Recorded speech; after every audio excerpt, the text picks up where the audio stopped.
before the world knew his name. Germany at rest, Germany at risk. Before the world learned to associate Germany with a single voice, a single salute, a single face, the country moved at a far gentler pace. In the early 1920s, Germany still appeared calm, disciplined, and remarkably intact. Trams rolled through wide streets with mechanical patience. Factory chimneys released smoke in steady columns, marking the hours as reliably as church bells once had.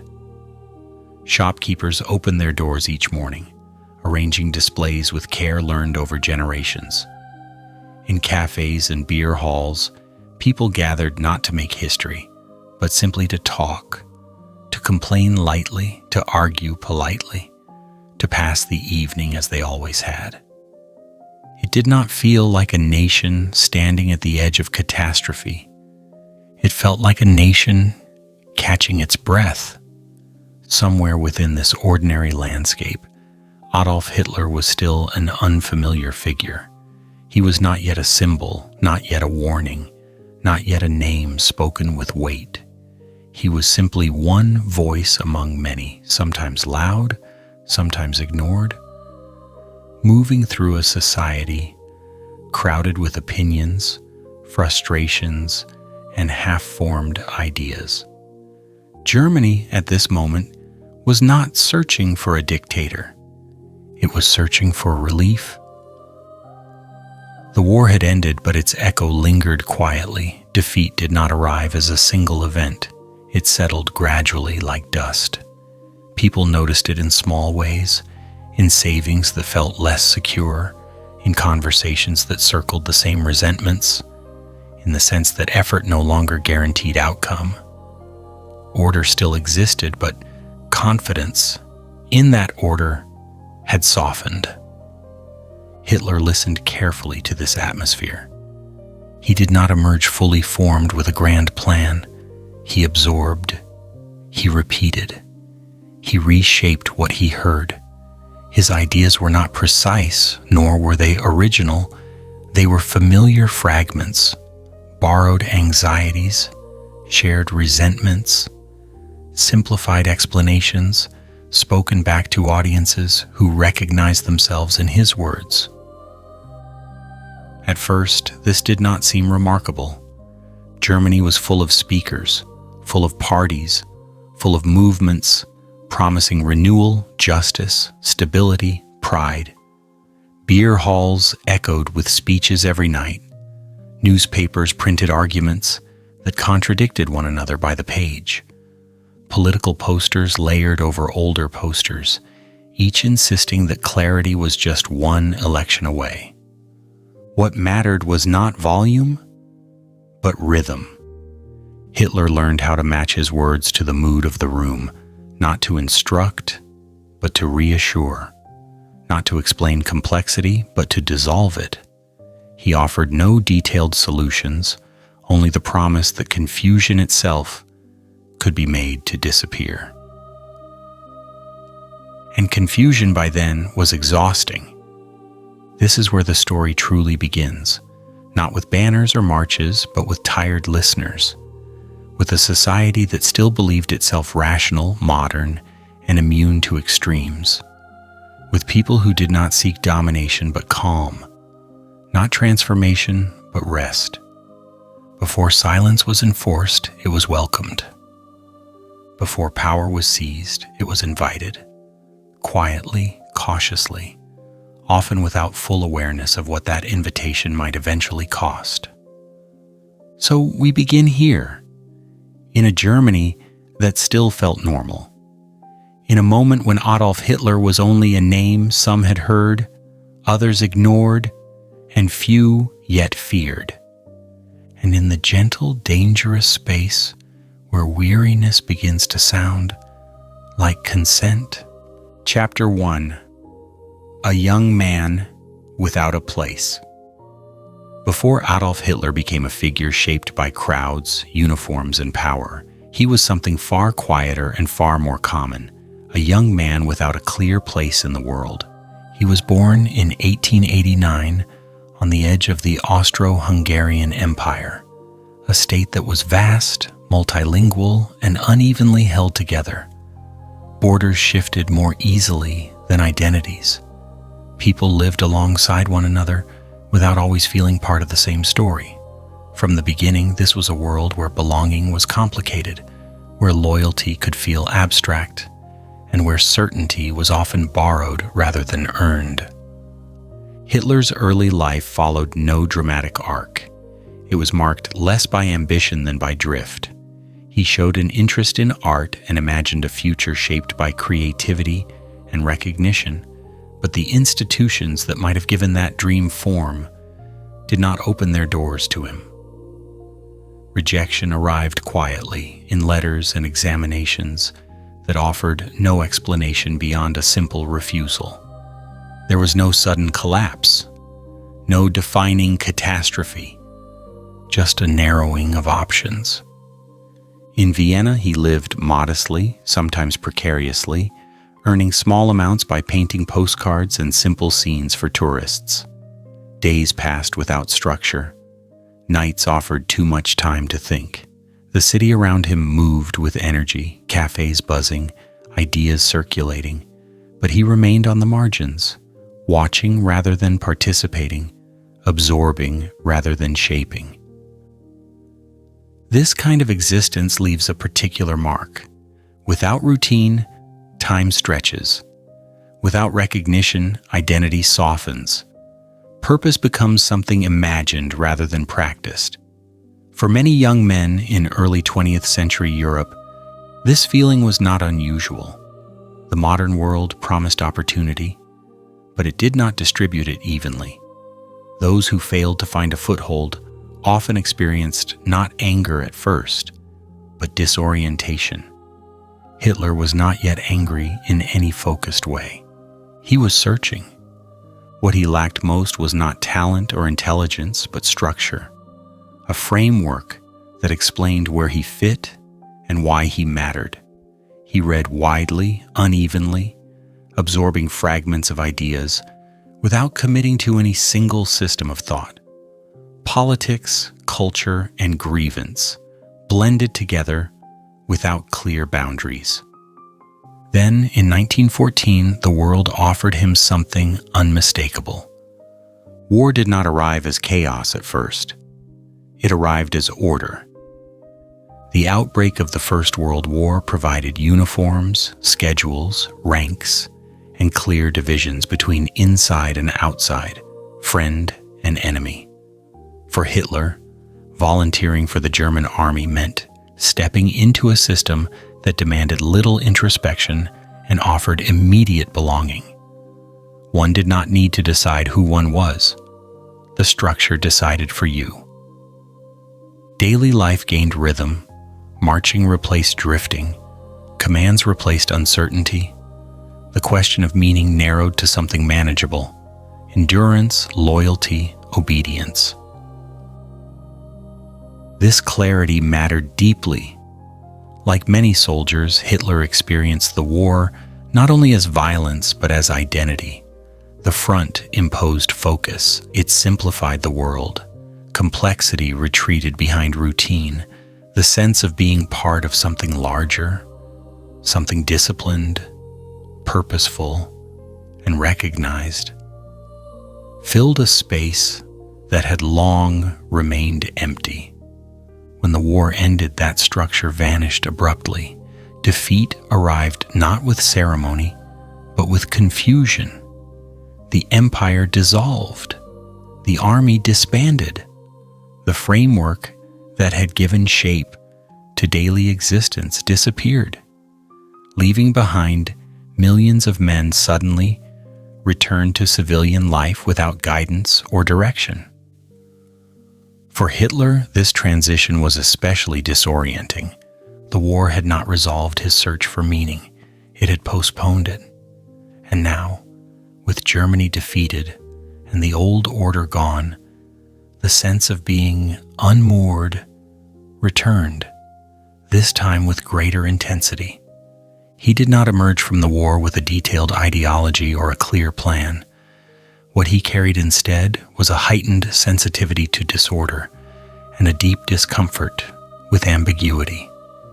He had experienced a world that felt organized and purposeful, and then watched it dissolve into something fragmented and uncertain. This contrast would linger. At this stage, Adolf Hitler was not a leader, not a strategist, not a symbol. He was a man shaped by absence of place, of recognition, of stable identity, drawn toward any structure that promised to restore clarity. The story does not move forward yet. It pauses here, with a young man standing at the edge of a changed world, still unnamed by history, still searching not for power, but for somewhere to stand. What comes next grows slowly from this quiet, unresolved beginning. Chapter 2. After the war, nothing felt certain.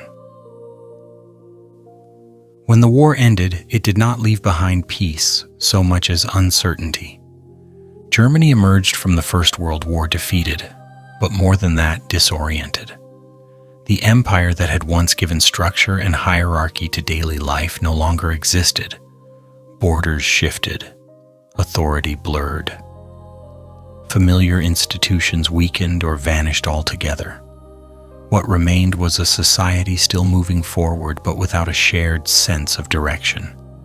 Nothing stopped suddenly. Trains still ran, shops still opened, children still went to school, yet beneath the routines, confidence had quietly thinned. The future no longer felt like a continuation of the past. It felt undefined.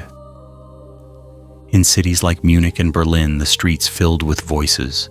Meetings were held in rented halls, cafes, union rooms, and beer cellars. Some gatherings were formal, others improvised. Chairs scraped against wooden floors. Pamphlets were passed from hand to hand. Speeches began, ended, and began again somewhere else the next evening. There were many speakers and many audiences.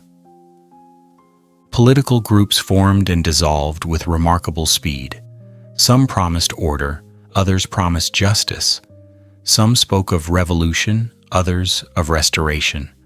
Flags changed color from street to street. Slogans overlapped and contradicted one another. To walk through a German city in these years was to move through a living debate, loud in places, strangely quiet in others. What connected these gatherings was not agreement, but feeling. Fear hovered quietly in the background. Fear of economic collapse, fear of social disorder, fear of being pushed aside in a world that no longer seemed predictable. These fears were rarely articulated clearly. They surfaced instead as tone, impatience, bitterness, suspicion. People listened not because they were convinced, but because they were searching. Adolf Hitler moved through this environment as one among many. He was not yet leading. He was attending, listening, observing how different rooms responded to different words. He noticed which phrases settled uneasily into silence and which drew nods, murmurs, or applause. At this stage, he did not offer a coherent ideology. What he encountered instead was a landscape of emotion, anger without focus, resentment without resolution, nostalgia without a clear object. These feelings were shared across political boundaries and social classes, even when expressed in different language. The defeat of the war had left a particular kind of wound. It was not only about loss of territory or economic strain, it was about meaning. Many Germans struggled to understand how a nation that had trusted discipline, efficiency, and effort could end up humiliated and uncertain. Explanations circulated everywhere. none fully satisfied. Some blamed political leaders, others blamed foreign powers, others still pointed inward toward abstract enemies or unseen forces. These explanations did not form a stable system of belief. They floated, collided, and reshaped themselves from one conversation to the next. Hitler absorbed this atmosphere carefully. He did not challenge contradictions, he did not resolve tensions, he allowed them to exist side by side. What mattered was not consistency, but recognition. People responded when they felt their unease reflected back to them, even if no solution followed. This was a time when ideology had not yet hardened. Beliefs were flexible. Loyalties were temporary. Many who attended political meetings in these years did not commit themselves deeply to any single cause. They sampled ideas the way one might sample opinions over a long evening, curious, skeptical, uncertain. The desire was not for doctrine, but for reassurance that someone understood the problem. Germany's democratic institutions struggled under this weight. Parliaments debated endlessly. Coalitions formed and collapsed. Decisions felt provisional, easily undone by the next crisis. For those watching from the outside, the system appeared busy but ineffective. The noise grew tiring.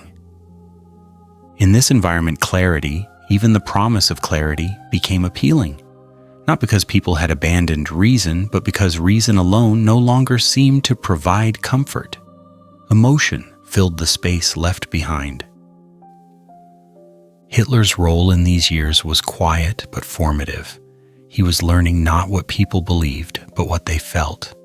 He was discovering that certainty mattered less than confidence, and that confidence could be projected without precision. This period does not yet contain inevitability. Nothing here guarantees what will follow, but it establishes the conditions: a defeated nation, a fragmented society, a political culture saturated with emotion and short on trust, and within it a man still without a fixed ideology, but increasingly aware that uncertainty itself could be shaped, guided, and eventually directed. The story continues not with answers, but with a growing awareness that feelings, once stirred, rarely remain contained. Chapter 3: Finding a Voice in Crowded Rooms. In the years that followed the war, Germany did not lack places to speak. Beer halls opened their doors each evening, warm with smoke and conversation. Small assembly rooms filled with folding chairs and borrowed podiums. Community halls echoed with footsteps long before speeches began. These were not grand spaces. They were practical, familiar, and easy to enter. Anyone with something to say could find a room, a crowd, and a moment. Adolf Hitler learned quickly that these rooms mattered. At first, he was not remarkable. He did not arrive with a following. He did not speak with Polish. What he did have was attention to the room, to its mood, to its energy. He noticed how people settled into their seats, how they shifted when bored, how silence changed texture when a sentence landed gently instead of sharply. He began to understand that speaking was not about argument, it was about rhythm. His early speeches were shaped less by content than by cadence. Sentences repeated themselves with small variations. Phrases returned again and again, familiar enough to be anticipated. The words were simple, not because the ideas were clear, but because simplicity felt stable in a crowded, uncertain world. Listeners did not leave these halls with new information. They left with a feeling. This was an important distinction. In a society flooded with pamphlets, editorials, and competing theories, complexity had lost its appeal. People wanted something they could hold on to without effort. Hitler's language provided that. Short, emphatic statements that required agreement rather than reflection. He learned to pace his voice, to pause at predictable moments, to let repetition do the work that explanation once had. Over time, the room began to respond, not to what was said, but to how it sounded. Applause arrived more reliably. Silence grew more attentive. Around him, a small political group began to take shape. It was modest in size and unclear in purpose. The German Workers' Party, as it was first known, had no grand program and little influence. Its membership could fit comfortably into a single room. Yet it offered something many larger parties struggled to provide: a space where dissatisfaction did not need to be resolved. This group did not demand ideological consistency. It welcomed grievance, economic frustration, national humiliation, cultural resentment. All could coexist without clarification. The party functioned less as a movement with goals and more as a container for unease. It gathered complaints the way a room gathers sound, without asking where it came from. Hitler fit into this structure naturally. As he rose within the party, he helped reshape it in his image. Names were adjusted, language sharpened, symbols began to appear, not loudly but deliberately. A flag here, a badge there, colors chosen for visibility rather than meaning. These elements did not explain anything. They unified appearance. Ritual followed soon after. Meetings began on time. Speeches followed familiar patterns. Applause was expected, then delivered. The repetition itself became reassuring. Attendees knew what would happen next, even if they did not know what it meant. This was how propaganda began. Not as manipulation, but as habit. No single speech transformed the party. No single symbol carried authority on its own. Power emerged through accumulation, through doing the same things in the same way, week after week, until familiarity replaced doubt. Hitler's voice became recognizable within these spaces, not because it offered solutions, but because it sounded certain. Certainty, in these years, was rare enough to feel valuable. Outside the halls, Germany remained fragmented. Parties argued, coalitions shifted, newspapers contradicted one another daily.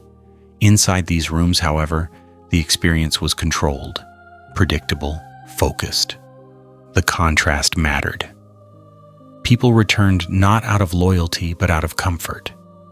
The meetings offered a pause from uncertainty, a place where confusion was simplified and shared rather than challenged.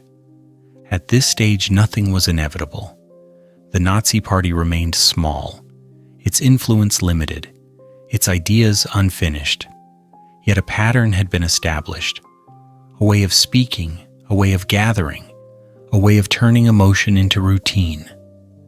The habit was forming, and habits, once learned, have a way of expanding quietly, filling larger rooms, reaching wider audiences, and eventually stepping beyond walls altogether.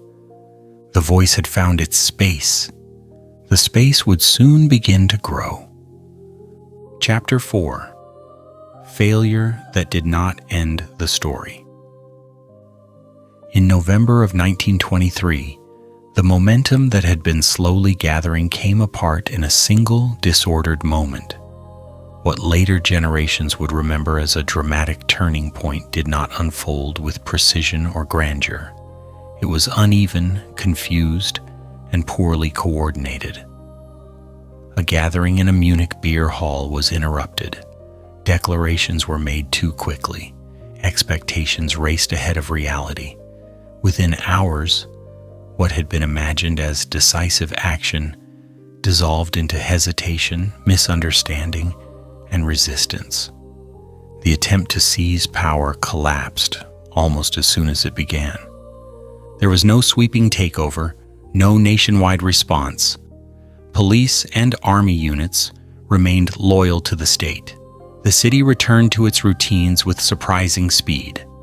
By the following day, the episode already felt strangely distant, less like the beginning of something new, more like an interruption that had passed. The event itself appeared awkward rather than heroic. Those involved had overestimated their reach and underestimated the resilience of existing institutions. Coordination failed. Leadership faltered. What remained was confusion, scattered movement, and a rapid return to order. For Adolf Hitler, the consequences were immediate and unavoidable. He was arrested and charged with high treason. Yet even here, the expected finality did not arrive. The trial that followed unfolded in a manner that few had anticipated. Instead of silence, Hitler was given a platform. The courtroom became a stage. His words, carefully shaped for an audience, reached far beyond the walls of the chamber.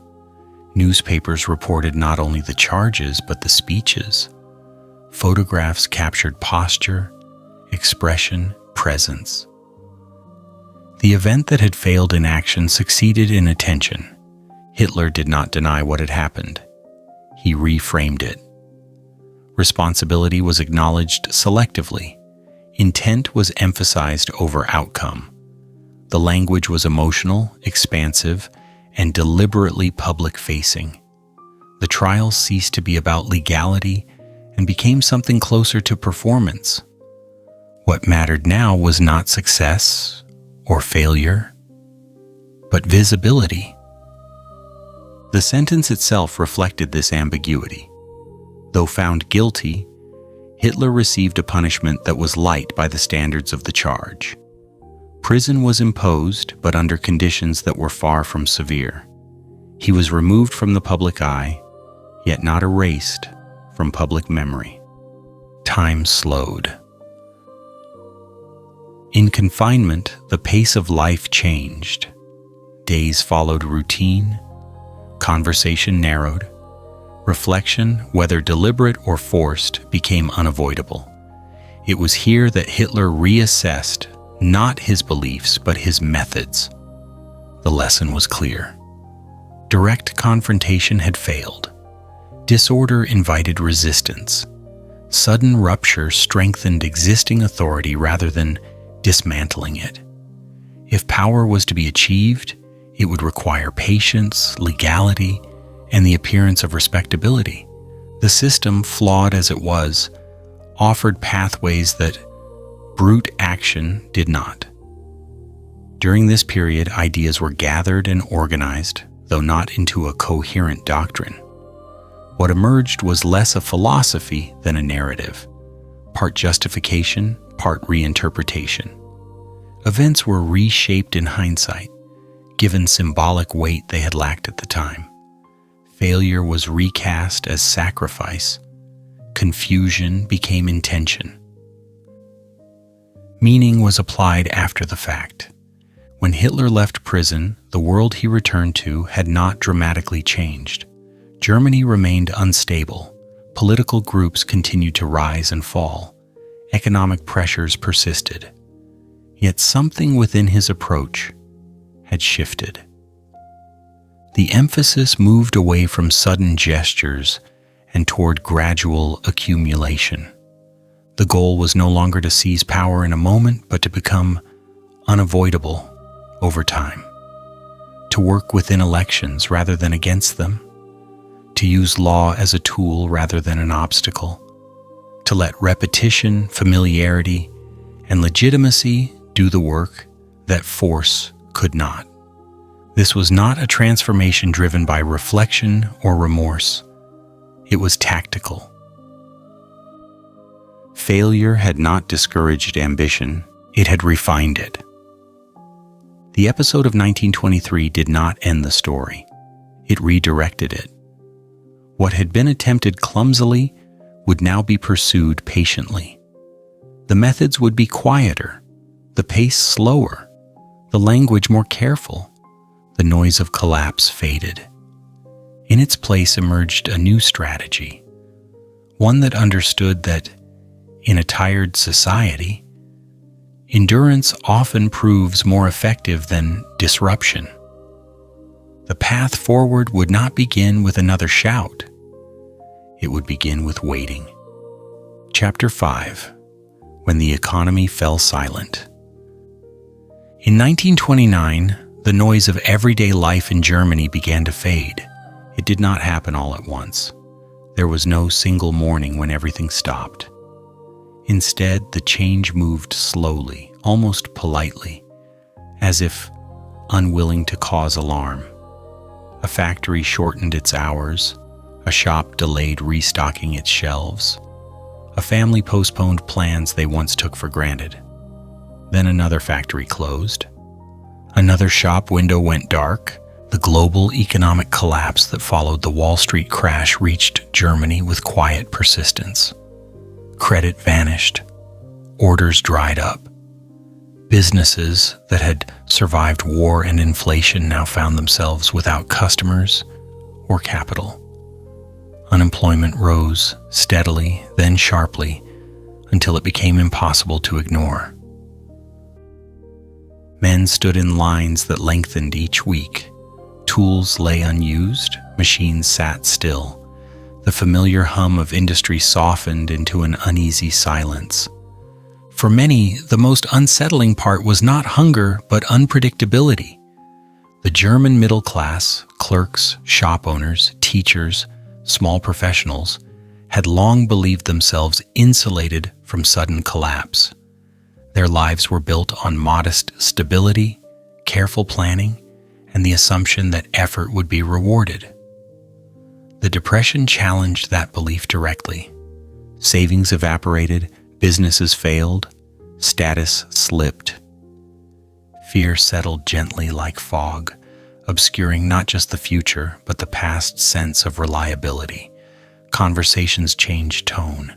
People spoke more often about what might be lost than what could be gained. Confidence became cautious.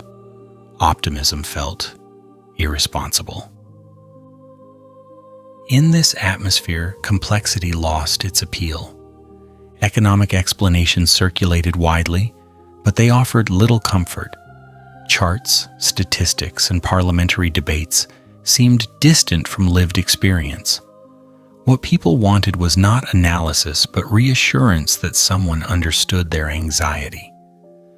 Adolf Hitler and the Nazi Party offered exactly that. They did not present detailed economic programs. There were no carefully balanced budgets, no technical roadmaps for recovery. Instead, they spoke in broad, emotionally resonant terms: order, stability, renewal. They promised not prosperity, but certainty. This distinction mattered. In times of fear, clarity can feel more valuable than accuracy.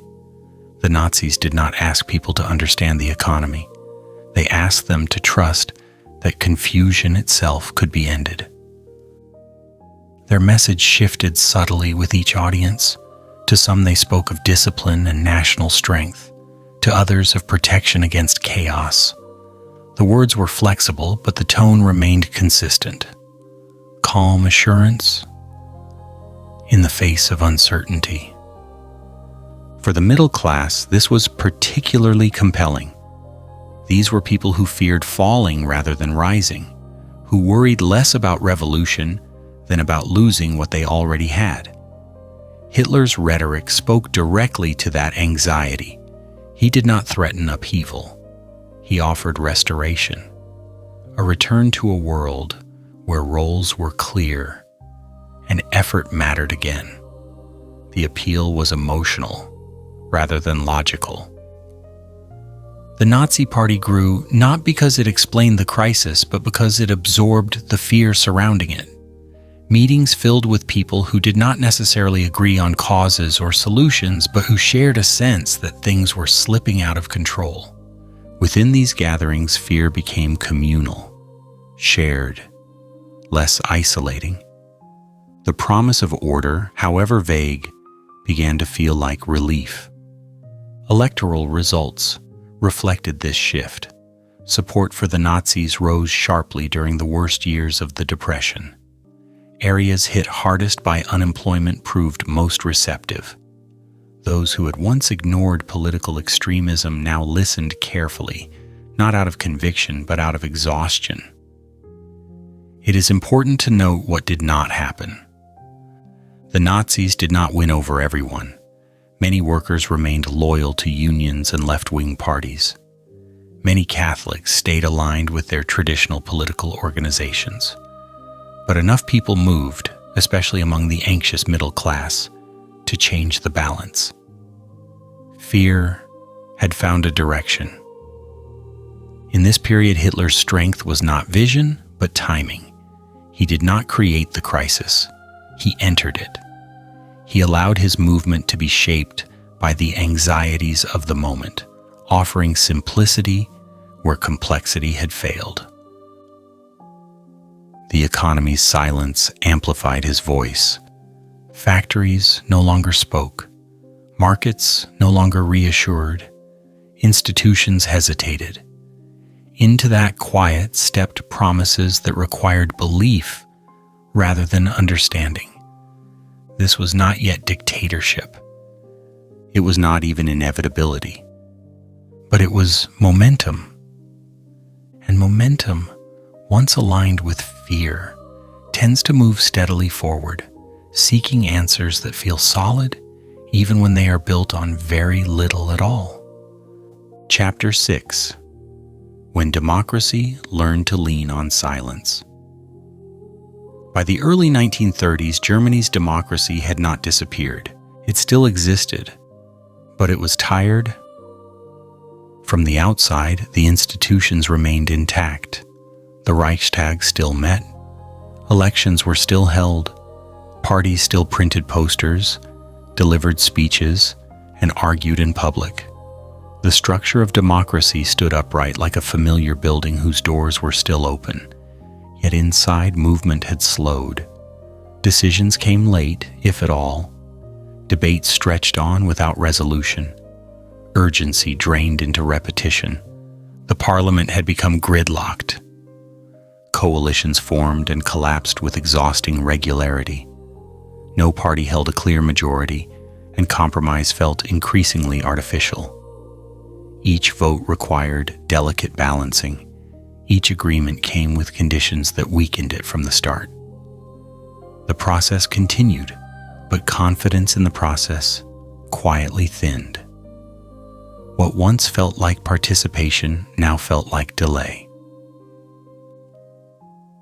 For many citizens, the system no longer appeared broken in a dramatic way.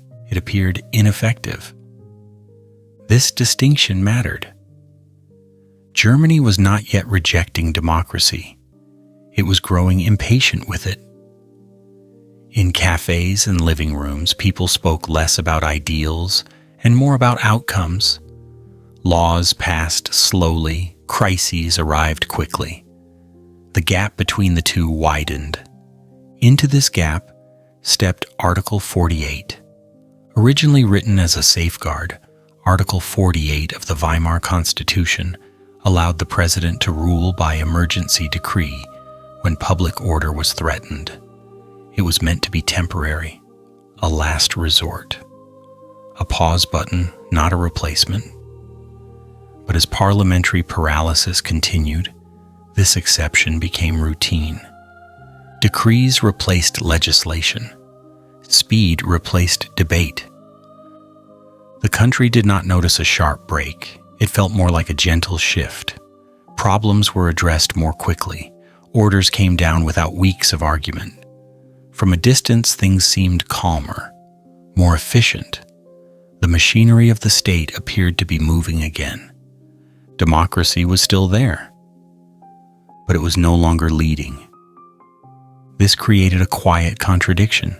Germany remained democratic in form, but executive power increasingly bypassed democratic process. The habit of emergency rule settled in. What was once extraordinary became familiar. And familiarity in politics has a way of dulling concern. By this point, Adolf Hitler had become impossible to ignore. He was not yet in power, but he was no longer on the margins. His party had grown steadily, drawing strength from economic fear, national frustration, and emotional clarity. Yet to many within Germany's conservative elite, Hitler did not appear revolutionary. He appeared useful. This is where the idea of the temporary solution took shape. Traditional elites, industrialists, civil servants, conservative politicians, did not see Hitler as an endpoint. They saw him as a tool, someone who could attract mass support, stabilize the streets, and channel unrest, while real authority remained elsewhere. In their calculations, he was loud but manageable, popular but dependent. They believed they could contain him. From their perspective, democracy was already failing to govern effectively. Extraordinary measures were already in place. The country was already being run by decree. Installing a figure with public support seemed less radical than continuing to drift. Hitler was framed not as a threat, but as a stopgap, a temporary chancellor, a controllable voice, a means to an end. This belief rested on several assumptions: that institutions were stronger than individuals, that experience would outweigh charisma, and that power could be borrowed without being surrendered. These assumptions felt reasonable to those who had spent their lives inside structured systems that rewarded predictability. What they underestimated was endurance. Hitler did not need to dismantle democracy immediately. It was already leaning. He did not need to overthrow institutions. He only needed to step into spaces where authority had already concentrated. Emergency powers existed. Decrees were normal. Parliamentary weakness was accepted. The transition felt procedural rather than dramatic. To the public, it appeared almost calm. No tanks, no revolution, just another appointment, another reshuffling at the top. The language was legal, the process familiar. Newspapers framed it as a political maneuver, not a turning point. Democracy did not collapse. It exhaled, and in that exhale, power shifted. This moment matters because it shows how systems rarely fall from attack alone. More often, they erode from exhaustion, from repeated compromise, from the slow normalization of shortcuts taken in the name of stability. By the time Hitler was offered power, the question was no longer whether democracy should be protected. It was whether it still felt capable of protecting anyone. For many, the answer felt unclear. And so a choice framed as temporary was made permanent by circumstance. A decision justified as practical became consequential beyond measure, not because it arrived with force, but because it arrived quietly, wrapped in legality, and welcomed by those who believed they were still in control. Democracy did not end that day, but it stopped resting. And what replaced rest for a time felt like relief. Chapter 7. Power arrives quietly. When power finally arrived, it did not announce itself with drama. There were no barricades in the streets, no sudden suspension of daily life, no clear moment when Germany appeared to cross a visible line. Instead, the change unfolded through familiar procedures, official papers, and carefully worded announcements that sounded reassuring rather than alarming. On the 30th of January 1933, Adolf Hitler was appointed Chancellor of Germany. The event itself felt ordinary. It took place within the framework of the existing constitution. President Paul von Hindenburg, elderly and cautious, signed the appointment believing he was restoring stability to a system that had grown unmanageable. Conservative elites around him assumed they could contain Hitler, guide him, and use his popularity without surrendering real control. Nothing appeared broken. Cabinets still met, newspapers still printed, shops still opened, trams still ran on schedule. For most people, the appointment registered as another political adjustment in a long sequence of unstable governments. Yet something subtle had shifted. The office Hitler entered already carried extraordinary potential. Emergency powers granted under the Constitution during times of crisis had become increasingly common. Governing by decree no longer felt exceptional. It felt practical. The machinery of democracy was still present, but its habits had changed. Authority had grown accustomed to bypassing debate. Only weeks later, a fire broke out in the Reichstag building. The blaze itself lasted a single night. Its consequences lasted far longer. Responsibility was assigned quickly. The event was framed not as an accident, but as a threat, evidence of an imminent danger to the state. Fear returned to the center of political life, now sharpened by urgency. The response followed established legal pathways. An emergency decree was issued. Civil liberties were suspended. Arrests were authorized. Newspapers were restricted. None of this required the creation of new institutions. Existing laws were simply applied more broadly, more firmly, and more selectively. The process felt administrative. Opposition figures disappeared from public life quietly, through detention, intimidation, or exclusion. Political meetings were canceled. Offices were closed. The language used to describe these actions was procedural, technical, reassuring. Order, once again, was the stated goal. In March 1933, another election was held. It took place in an atmosphere shaped by pressure rather than debate. Yet even here, the appearance of democratic process was preserved. Ballots were cast, votes were counted. The outcome strengthened the position of the ruling coalition, but did not grant it absolute control. That final step came soon after. The Enabling Act was introduced as a temporary measure. It was presented as a solution to paralysis, a way to restore effective governance. Under its terms, the government could pass laws without parliamentary approval.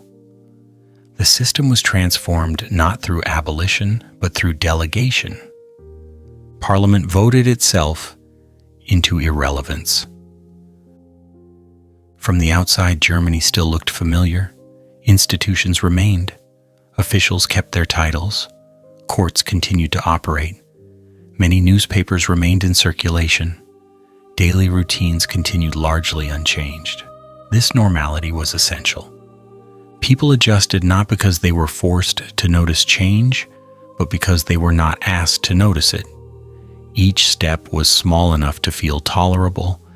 Each justification sounded reasonable. Each action followed a precedent already established during earlier crises.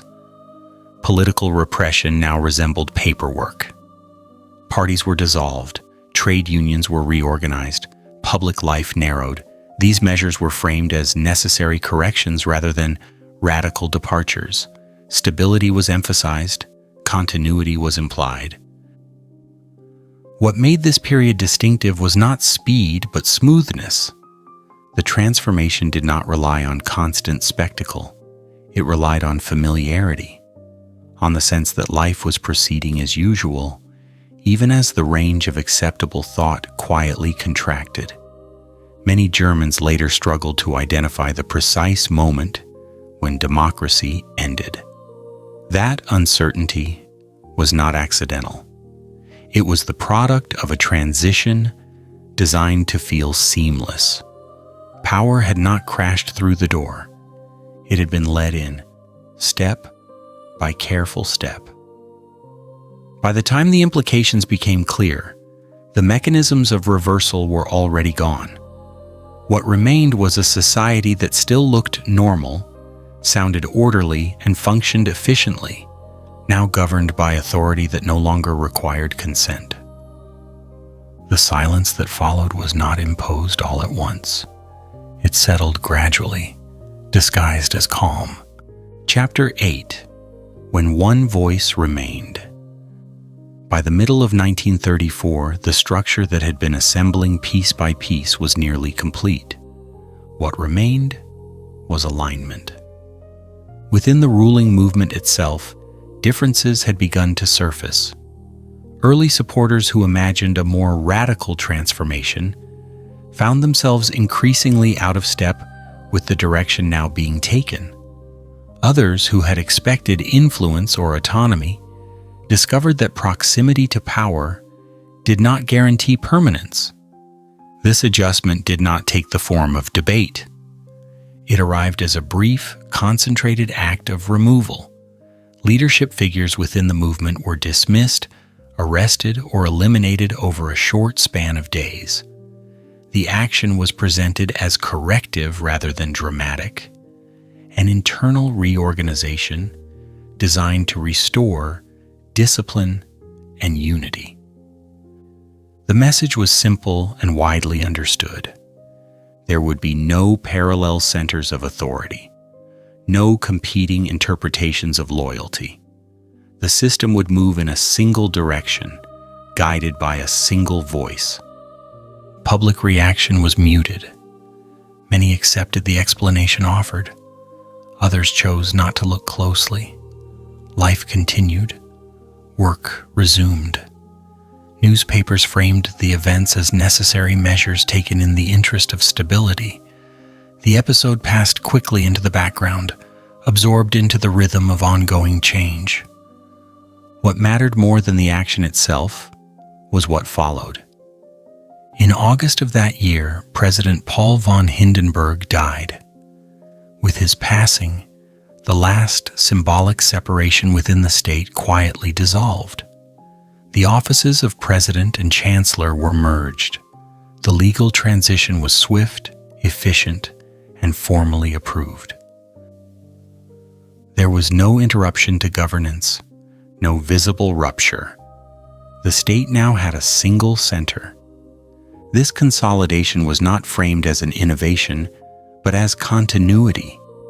It was presented as a practical solution to uncertainty, a way to avoid confusion at a moment when clarity was said to be essential. Shortly afterward, the army was asked to take an oath, not to a constitution, not to an office, but to a person. For many within the military, this felt less revolutionary than it might appear in retrospect. Oaths were familiar. Hierarchies were expected.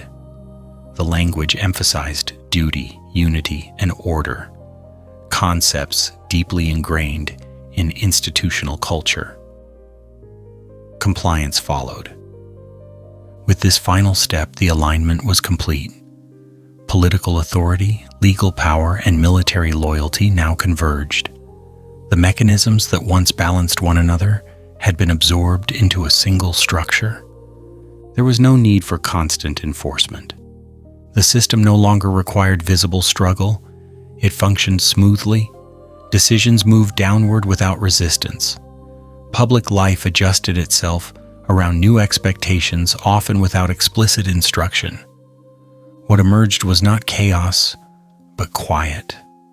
Germany still appeared orderly. Trains ran on time, bureaucracies functioned. Cultural life continued, carefully curated. Many citizens experienced this period not as a rupture, but as a settling, a sense that uncertainty had finally been resolved. The transformation did not announce completion with ceremony, it simply stopped changing. From this point on, the direction was fixed. Debate no longer shaped outcomes. Opposition no longer influenced policy. The range of acceptable expression narrowed until it aligned naturally with authority. This was not achieved through constant spectacle, but through normalization. The system had learned how to sustain itself. It no longer depended on momentum or crisis. It relied instead on routine, repetition, and the quiet understanding that alternatives no longer existed. There is no need here for judgment or lament. This moment marks neither triumph nor tragedy in the telling. It marks completion. A process that began in uncertainty, passed through fear, and advanced through familiarity had reached its stable form.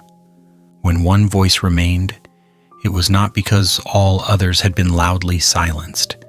It was because the conditions that once allowed them to be heard had slowly, methodically disappeared.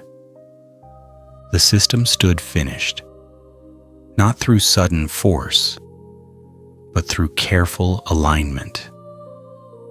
And from that stillness, the next chapter would unfold. Chapter 9. A quiet warning from history. History rarely ends with a sudden noise. More often, it fades into stillness. By the mid-1930s, Germany did not feel like a country in crisis. On the surface, it appeared settled. The long years of instability seemed to have given way to routine. Streets were orderly, institutions functioned with renewed confidence. The endless debates of the previous decade had grown quieter, replaced by decisions that arrived already formed. For many people, this felt like relief. Cities moved into the evening as they always had. Office lights dimmed, shop doors closed with familiar sounds. Trams carried the last passengers home, their windows glowing briefly before turning dark at the end of the line. From above, the city looked calm, organized, complete. There was no single moment when ordinary life seemed to stop. That is often how it happens. Dictatorship does not usually announce itself with chaos. It rarely arrives shouting its intentions. More often, it enters during moments of exhaustion when societies are tired of argument, tired of uncertainty, tired of waiting for answers that never quite arrive. In such moments, quiet can feel comforting. Germany had lived through war, defeat, inflation, political paralysis, and economic collapse. By the time authority finally settled into a single shape, many people no longer asked what it meant. They were simply grateful that the questions themselves had stopped. This does not require condemnation to understand. It requires attention. The process unfolded not through one decisive act, but through many small adjustments. Each one appeared reasonable on its own. Each was justified by circumstance.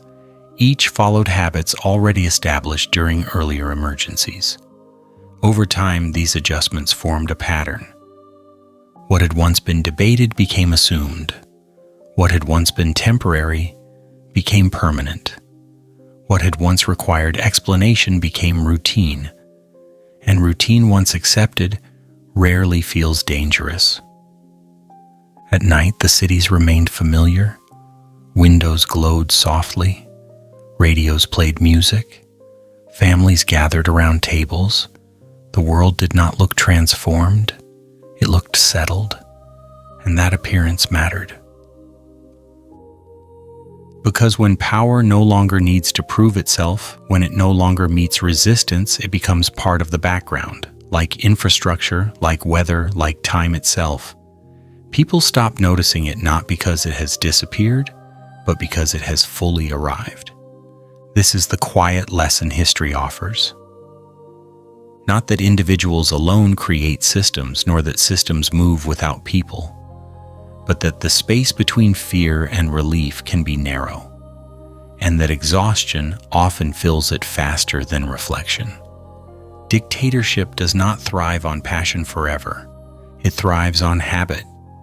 It grows when people adjust, when they lower expectations, when they trade uncertainty for predictability without asking what is being exchanged. The story we have followed does not end with a moral or a command. History does not speak that way. It leaves patterns instead, subtle, recurring shapes that appear whenever societies face prolonged strain. As the lights continue to dim across the city, the sounds of movement soften, conversations trail off. The day completes itself without disturbance. From a distance, everything appears peaceful, and so the story steps back, allowing the quiet to settle once more.